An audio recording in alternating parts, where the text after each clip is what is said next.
আসসালামু আলাইকুম। সলিউশন পাসের পক্ষ থেকে সবাইকে শুভেচ্ছা। আজকে আমরা কাউন্টেবল এবং আনকাউন্টেবল নাউন নিয়ে আলোচনা করব। দেখেন, আমরা কিন্তু এই শব্দগুলো খুব ভালোই শুনেছি যে কোনগুলো কাউন্টেবল এবং কোনগুলো আনকাউন্টেবল, তাই না? তারপরেও আমাদের কিছু প্রবলেম হয়। সো আজকের পরে আপনার আর প্রবলেম হবে না।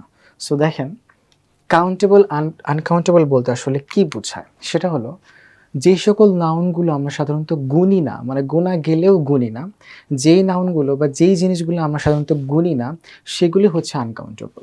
আর যেগুলো আমরা হচ্ছে গুনি, সেগুলোকে বলা হয় কাউন্টেবল। কাউন্ট মানে হচ্ছে গোনা, কাউন্ট করা।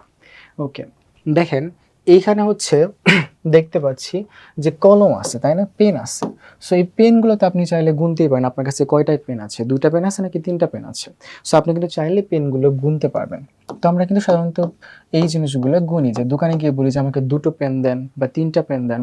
ওকে, তার মানে হচ্ছে যেই নাউনগুলো হচ্ছে গোনা যায় সেগুলোকে বলা হয় কাউন্টেবল, সেগুলোকে বলা হয় কাউন্টেবল। আর যেগুলো সাধারণত আমি গুনি না সেগুলোই হচ্ছে আনকাউন্টেবল। যেমন আমরা ভাত দেখতে পাচ্ছি, আমরা ভাত খাওয়ার সময় কি গুনি বা বলি কি যে হচ্ছে আমি আজকে 5টা ভাত খাবো? সো আমরা আসলে কিন্তু ভাতটা গুনি না। আচ্ছা, বাট আপনাকে হচ্ছে যদি এতটুকু ভাত দেওয়া যায় যেটা আপনাকে সারাদিন গুনতে বলা হলো, আপনি চাইলে কিন্তু একটা একটা করে আলাদা করতে পারবেন, মানে গুনতে পারবেন, বাট তারপরে কিন্তু আপনি গুনেন না। সো আমরা যেই নাউনগুলো গুনি না সেগুলোকে বলা হয় আনকাউন্টেবল। সো তাহলে আমাদের রাইস হচ্ছে আনকাউন্টেবল। ঠিক একই রকম আপনি কি আসলে লবণ গোনেন? আপনি কিন্তু লবণ কখনোই গোনেন না।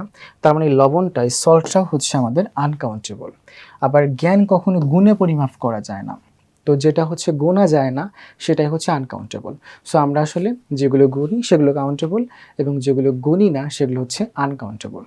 আচ্ছা, এখন একটা বিষয়, সেটা হলো যেহেতু আমরা যেগুলো গুনি, যেমন আমরা কলম গুনতেছি, যেগুলো গুনি সেগুলোর আগে আমরা হচ্ছে কাউন্টেবলের আগে আমরা হচ্ছে ই অথবা অ্যান ব্যবহার করতে পারবো। যেগুলো গুনি সেগুলোর আগে আমরা আর্টিকেল এ অথবা অ্যান ব্যবহার করতে পারবো, এক। 2 নাম্বার হলো আমরা সেই নাউনগুলোকে প্লুরাল করতে পারবো, যেমন পেন্স, প্লুরাল করতে পারবো, মানে সেই নাউনগুলোকে আমরা চাইলে প্লুরাল করতে পারবো। আবার সেই নাউনগুলোর সামনে আমরা হচ্ছে সংখ্যা বসাতে পারবো, যেমন 2 পেন্স, 2টা, বা কারো কাছে 3টা আছে তাহলে 3 বসাইলাম, মানে নাম্বার বসাতে পারবো। তাহলে আমরা একটা জিনিস শিখলাম, সেটা হলো কাউন্টেবল নাউনের আগে যেগুলো কাউন্টেবল তাদের আগে আমরা হচ্ছে আর্টিকেল ই অথবা এন বসাতে পারবো। এরপর হচ্ছে তাদের সামনে নাম্বার বসাতে পারবো, 1 2 3 নাম্বার বসাতে পারবো। একই রকম সেগুলোকে প্লুরাল করতে পারবো। বাট যেই নাউনগুলো গুনি না, যেমন রাইস আনকাউন্টেবল, যেগুলো আমরা হচ্ছে গুনি না সেগুলোর সামনে আমরা এগুলো কোনোটাই করতে পারবো না। তার মানে কাউন্টেবল এবং আনকাউন্টেবল টোটালি উল্টা। তবে রাইসের সামনে আমরা কখনো এন বসাতে পারবো না, আবার হচ্ছে কোনো নাম্বারও বসাতে পারবো না। রাইসকে আমরা হচ্ছে প্লুরালও করতে পারবো না। ওকে, এবার দেখেন তো আমাদের একটা ওয়ার্ড এখানে আছে, সেটা হচ্ছে হেয়ার। সো হেয়ার মানে কি? হেয়ার মানে হচ্ছে চুল। ওকে, আমাদের সবার মাথায় কিন্তু চুল আছে, তাই না? এখন দেখেন, আমরা এখানে চুল দেখতে পাচ্ছি, এই যে মাথায় প্রচুর চুল। ওকে, এখানেও আমরা চুল দেখতে পাচ্ছি। এখন বিষয়টা হলো যে আপনি কি মাথার চুল গোনেন? আপনি কি আপনার মাথার চুল গুনে বলতে পারেন যে কতগুলো চুল আছে আপনার মাথায়? সো আপনি আসলে কিন্তু চুল কখনো গোনেন না। তাহলে হেয়ার যেহেতু গোনা যায় না, তাহলে এই হেয়ারটা হচ্ছে আনকাউন্টেবল।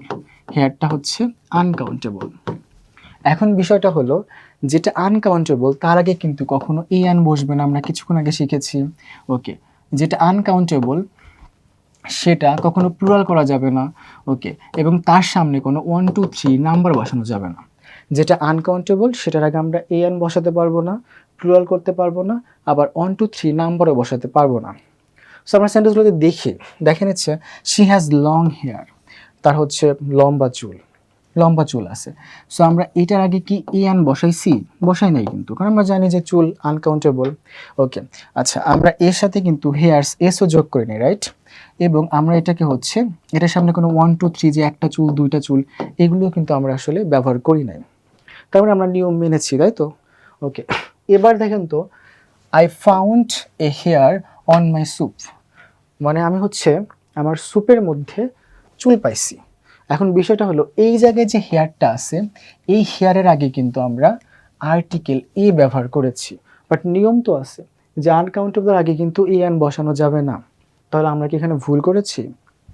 ওকে, তাহলে আনকাউন্টেবল নাউনও অনেক সময় কাউন্টেবলের মতো আচরণ করতে পারে। বিভিন্ন সেন্টেন্সে বা বিভিন্ন বিষয়ের কারণে আনকাউন্টেবল নাউন কাউন্টেবলের মতো আচরণ করতে পারে, মানে আপনি চাইলে আনকাউন্টেবলকেও গুনতে পারেন।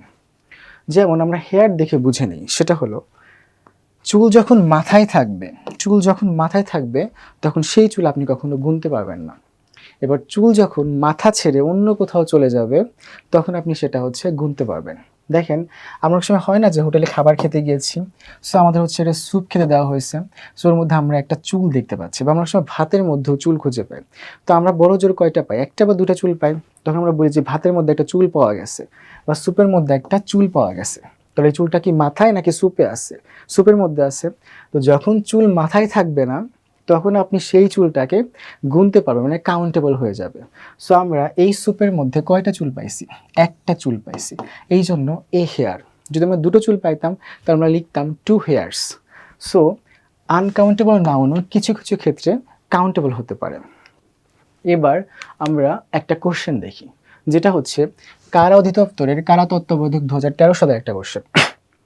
ওকে, এই ধরনের কোশ্চেন আমাদের প্রচুর পরীক্ষায় আসে, অ্যাডমিশন টেস্ট বা হচ্ছে যে কোনো জবের পরীক্ষায় আসে।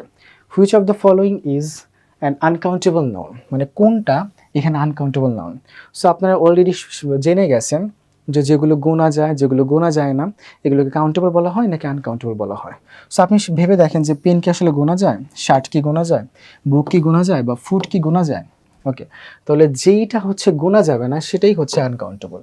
সো কুইজের সঠিক উত্তরটা অবশ্যই কমেন্ট করবেন, আর আমাদের ক্লাসটা যদি ভালো লাগে তাহলে অবশ্যই আমাদের চ্যানেলটিকে সাবস্ক্রাইব করবেন। সো ধন্যবাদ সবাইকে, আজকে এই পর্যন্তই।